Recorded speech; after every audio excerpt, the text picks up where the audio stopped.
Bonjour à tous et bienvenue pour cette nouvelle vidéo sur les bons étudiants. Aujourd'hui, nous allons voir la différence qu'il y a entre les coûts irrécupérables et les coûts récupérables.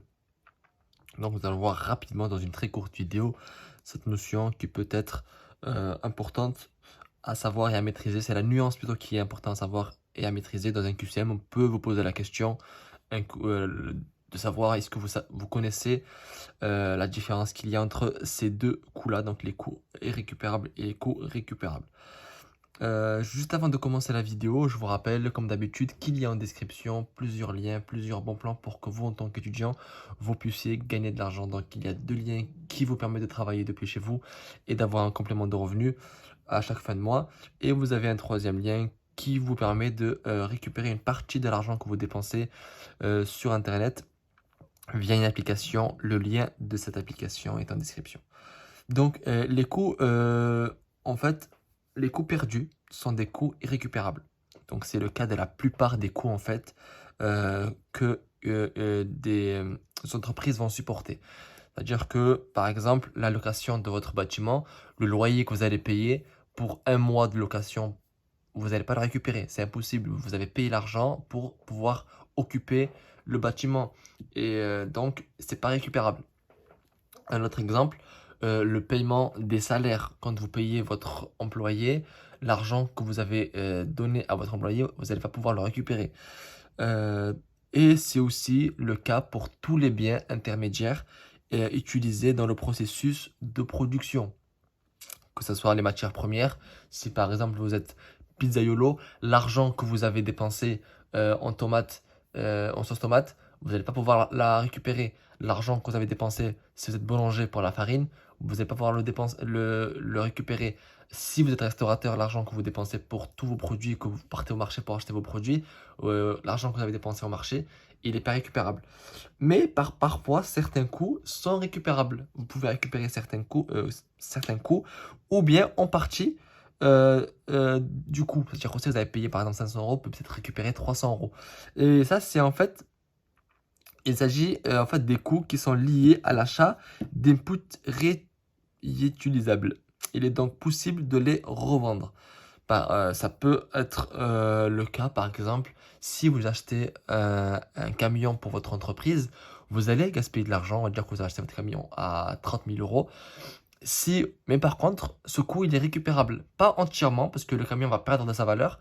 Mais si vous le revendez, on va dire un an plus tard, vous allez peut-être le revendre à 25 000 euros. Donc, vous allez récupérer une grande partie du coût que vous avez gaspillé au début. Donc, le coût perdu est donc moins important. C'est la différence entre la somme investie dans ces inputs et la somme récupérée avec leur revente. C'est le cas par exemple du camion, comme je vous disais. Vous allez, en fait, en tout, vous aurez perdu 5 000 euros et pas 30 000 euros. Parce que vous avez vendu votre camion plus tard à 25 000 euros.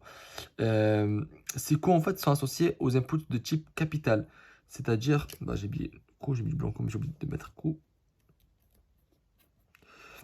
Et c'est pareil, donc là, on a pris l'exemple d'un véhicule, mais ça peut aussi être l'exemple, par exemple, d'un bâtiment. Si vous achetez, par exemple, un local dans lequel votre entreprise est installée, vous l'achetez à 200 000 euros, et qu'au bout de 10 ans d'activité, même avec l'achat d'un bâtiment, donc tout ce qui est immobilier, au-delà en fait que le coût peut être récupérable, il peut même être profitable.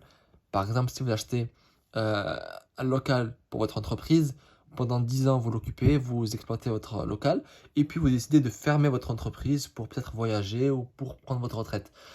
Dans ce cas, vous allez vouloir revendre votre local et peut-être même que vous allez faire une plus-value. Parce que l'immobilier, normalement, dans le temps, il prend de la valeur. Pas tout le temps, il peut y avoir des crises immobilières comme la crise du subprime, mais en temps général, le prix immobilier soit se stabilise, soit il prend de la valeur. Donc, quand vous achetez votre immobilier, vous pouvez faire de la plus-value et donc gagner de l'argent alors qu'à la base, c'était un coût que vous avez fait. Donc, c'est pour ça qu'on dit que les coûts irrécupérables, c'est des coûts en fait que vous faites, mais que vous ne pouvez pas récupérer. Donc, c'est de l'argent qui est gaspillé, entre guillemets. Et les coûts récupérables, c'est des dépenses que vous allez faire, mais que vous pouvez récupérer soit en revendant les machines, donc, ou bien si c'est un immobilier, en le vendant, si c'est un véhicule, en le vendant. Vous allez soit récupérer la totalité de l'argent. Il y a des biens qui, si vous les utilisez, vous les revendez leur valeur ne se perd pas. Donc, comme pour l'immobilier, il y a des biens qui, entre le moment où vous les avez achetés et le moment où vous allez les vendre, ils auront perdu un peu de valeur, mais vous récupérez, on va dire, une grande partie de l'argent que vous avez dépensé au début. Donc voilà, c'est la nuance qu'il faut faire entre ces deux coûts, les coûts irrécupérables et les coûts récupérables. En tout cas, j'espère que cette vidéo vous a permis de comprendre cette différence, cette nuance qu'il y a entre ces deux coûts, ces deux types de coûts. Je vous remercie d'avoir regardé cette vidéo jusqu'à la fin et je vous dis à très bientôt pour une nouvelle vidéo sur les bons étudiants.